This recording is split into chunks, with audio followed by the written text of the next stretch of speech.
Good morning to you. It is Thursday, the 3rd of October, and as usual, loads of stuff going on around the world, which I wanted to run through some of the ideas and some of the techniques that I've been seeing and reading about. But also, one of the things I love doing is looking for inspiration outside of the PR industry, because I think, one of the problems is that things can get quite samey at times. And as I'm about to tell you in just a few moments' time, there's some quite interesting stuff going on in gaming at the moment, which teaches us quite a bit about the psychology of people and perhaps how you can apply some of those techniques to your own campaigns. As usual, if you want to get the written version of this newsletter, if I'm rabbiting away too fast, or if you're on the train and you want to check out some of the notes later on, then don't forget you can get the written version by simply going to the publicrelationspodcast.com, and clicking on the newsletter button there. Right, let me get started. What have I got for you today? Because I am reading the newsletter. What have I got? First thing I was going to say is I'd love to hear from you if you're working on something interesting in PR or have a comment on what you hear over the next few minutes. And don't forget to connect with me. You can always connect with me on LinkedIn. Just search for Richard Midson, Midson. Right, let's have a look at what we got coming up for you. Why de-influencers could be a threat to your PR campaigns in future, what the latest computer games industry trends can teach us about PR, as I was just saying, and why conferences may provide more opportunities for work, whether you're an agency looking for clients or whether you're just simply looking for a new job with a new organization. Let's start off with I Spotted. 3 quick little stories. First of all, influencer platforms. Influencer partnership platforms, gosh, I keep doing tongue twisters at the moment in these, are springing up everywhere, as I'm sure you've seen, helping organizations find influencers. And they seem to be new ones popping up in just about every country, market, and demographic every day. But as a sign of this sort of growing competition, I noticed one called NodeApp offering a free trial tier. Now, obviously, there are limitations with a free trial. I think it was like 3 influencers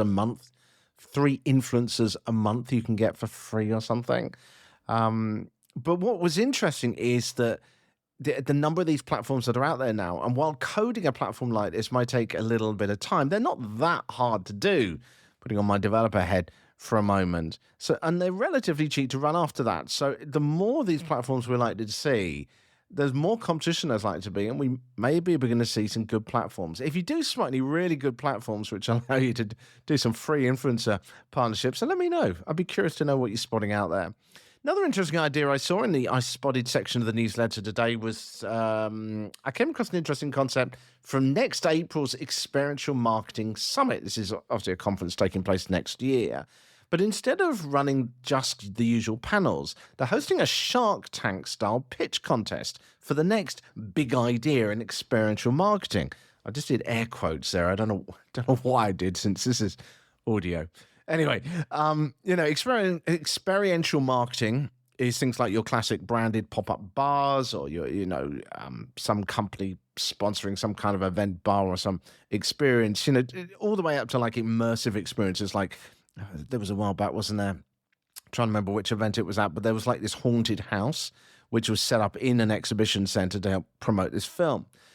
But in this particular case, contestants are going to pitch their concepts and a panel will judge the best ideas. And I thought this was quite a good idea as a way of surfacing fresh, untested, but innovative ideas, especially since, as I say, so much of PR these days can feel samey at times. Maybe we should organize something like this on the Public Relations podcast, actually have a pitch contest for untested but interesting ideas. Let me know if you like that idea. And the third item in the I Spotted section was about de-influencers and whether they're potentially the next big threat coming along. Now, I was reading a piece on Channel News Asia 4 days ago, and it was all about the rise of de-influencers. So basically, influencers who tell you not to buy products. There's no denying that there's a huge sort of hater market out there on social media. There's entire channels that are growing rapidly just by bashing films or celebrities or brands. And I'm sure you've seen the kind of clickbaity titles of things like why the internet fell out of love with X, or why I'll never buy Y again. And as always with this podcast here at the Public Relations Podcast, we like to look at the real world side of PR, not just what we want the world to be like. And the reality is, we know full well that in a competitive market, rivals could easily pay de-influencers to trash your products or service. And it's a strategy that might only get bigger, especially with audiences getting tired of all the overly positive sponsor content that's out there. People are losing trust in influencers and turning to these anti influencers because they feel more real at times, or at least more entertaining. So, as much as we'd like to ignore it, this trend is one I think we need to watch, because if everyone's tired of all the hype that's put out there, the backlash might just become the next big PR tactic. We will see what happens with that. Oh, final one, actually, a fourth one, very quickly in the ice-bodied section, was, do you know any hamsters? I had to have a laugh when I saw in Peter Shankman's SOS email pop up today. This is the email that, if you don't get it, it's the one that connects journalists with PRs, journalists who are looking for stories from PRs. And this one, it did make me smile. It was gold. Seeking US-based exotic veterinarians, insights needed for an article on what hamsters eat. From some publication or reporter called Be Chewy. I mean, there is a niche for everything. So if your clients know all about hamsters and what they eat, and whether you're a US-based exotic veterinarian, you know where to go. Right, looking at the It's Happening section now, and this was all about gaming. The computer gaming industry, I think, is a fascinating area to look at when you want to understand where human psychology is going and how people are interacting today. Why? Because they can collect data in real time in a way that communications professionals like us can only dream of. They can see exactly what people are doing and what they're engaging with in real time. They're getting all that raw data coming in.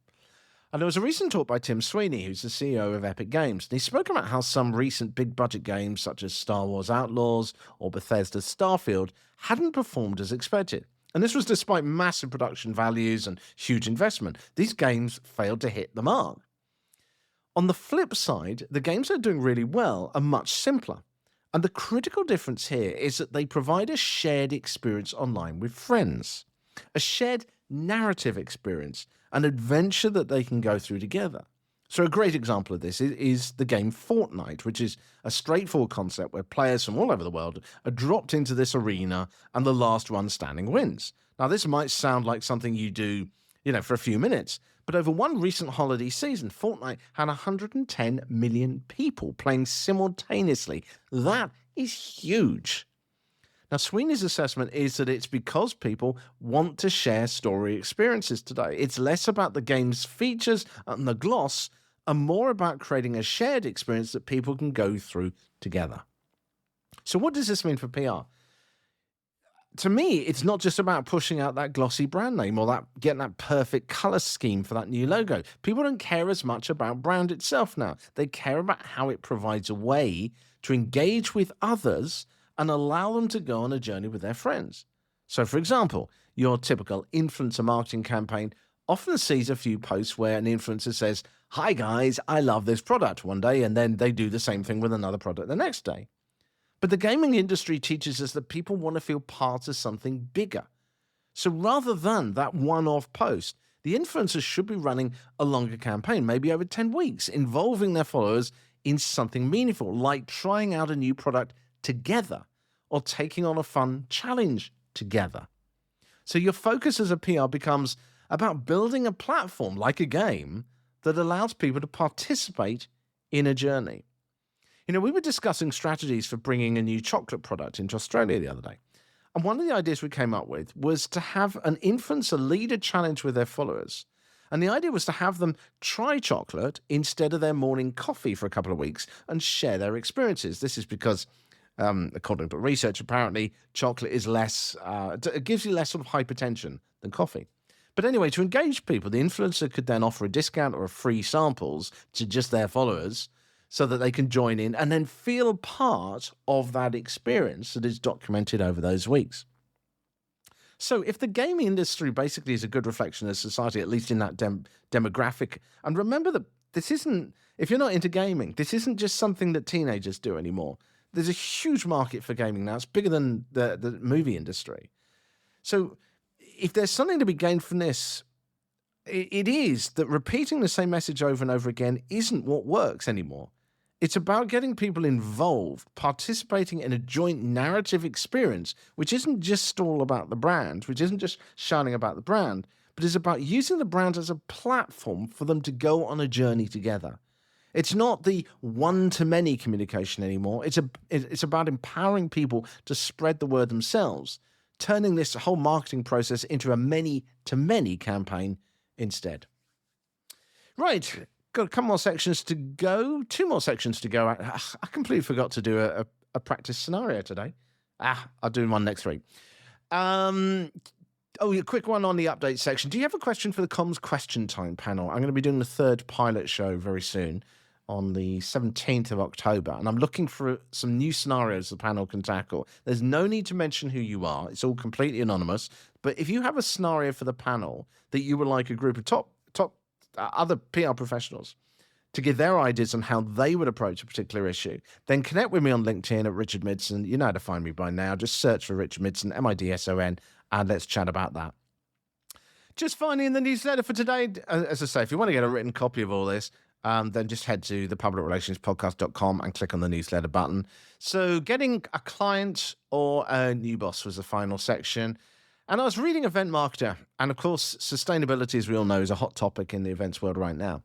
And one trend they noted was that while people are cutting back on travel, those who do go are being seen to stay longer to try to get more out of the trip, more value out of it. So instead of flying in and out for a single day, they're packing in extra meetings and activities to justify the time and expense. So the logic here is if you want to connect with someone attending an event, setting up a meeting might help them justify their actual trip. But it, of course, has got to be something meaningful. People aren't just hanging around just for the sake of it. Right, that's it for today. That's PRBites for today. Have an awesome weekend. I hope you have a good day tomorrow as well. I'll be back on Tuesday. Don't forget also, if you know anyone that would like to get the newsletter as well, then I've already told you 100 times where to get it from on the Public Relations Podcast website. And I will update you with lots more next week. Have an awesome weekend. I'll speak to you real soon. Let me know how things are going.